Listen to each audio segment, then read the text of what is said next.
McDonald's fries, apple pies, Southern fried. Lakers in 5.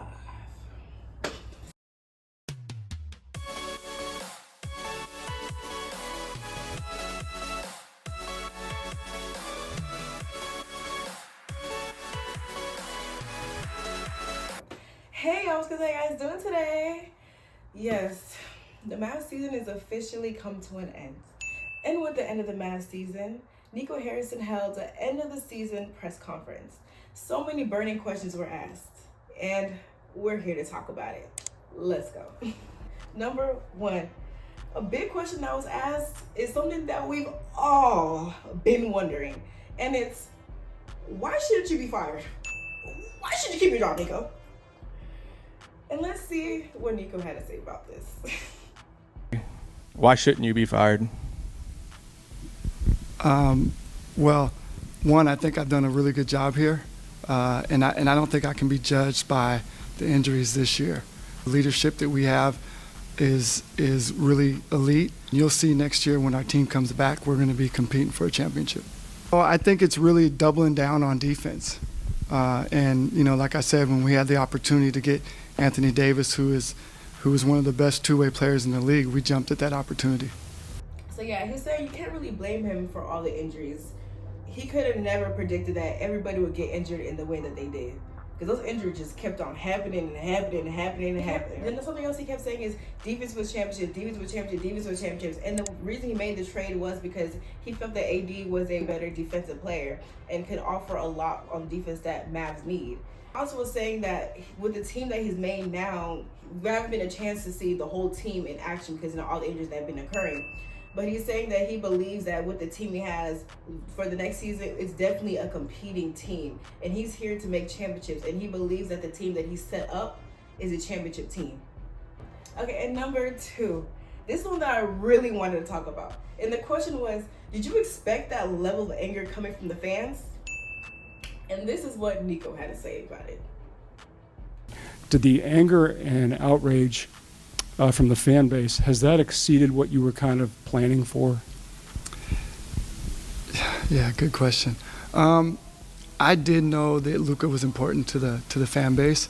I didn't quite know it to what level, but really the way we looked at it is, you know, if you're putting a team on the floor that's Kyrie, Clay, PJ, Anthony Davis, and Lively, we feel that's a championship caliber team, and we would have been winning at a high level, and that would have quieted some of the outrage.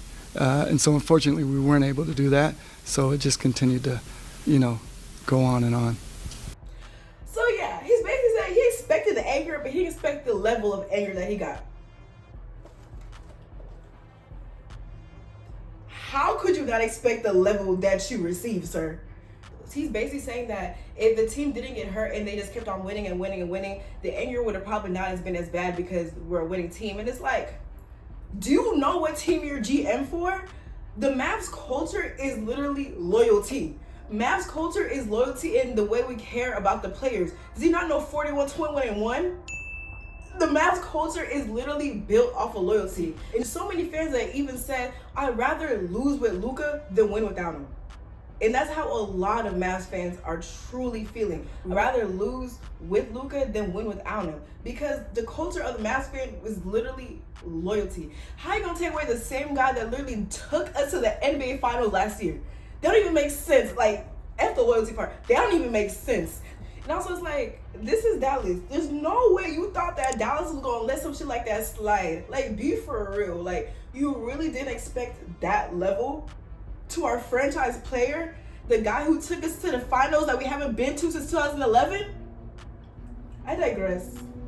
But you know what? Stephen A. Smith, of course, has something to say. And let's hear what Stephen A. Smith had to say. Because you essentially told the fan base you don't know them and you have paid no attention to them since you arrived in 2021. Because there is no human being associated with the Dallas Mavericks on earth that should be able to say, I did not know. I did not understand the magnitude in which this city and this fan base loved Luka Doncic. You didn't know that their star player was somebody that they loved dearly to that degree? That's bad, fellas. That's bad. Honestly, I agree with Stephen A. Smith. And I don't think Dallas is going to get over this anytime soon. But you know what? At least Nico Harrison has LA. Because Los Angeles, they love Nico. But let's see what LA has to say about this. Is there anything you want to say to Nico Harrison, the Maverick CM? Thank you so much, Nico. I love you, man. I appreciate you. Thank you, Nico. Thank you for Luka. Thank you. You're welcome anytime in LA. Oh, honestly, we should put a statue of him right outside. Thank you for the trade. Thank you, Nico. One of the greatest Lakers GMs of all time. Yeah. But anyway, thanks for watching. Don't forget to like, share, subscribe, and comment down below. Bye. Mwah.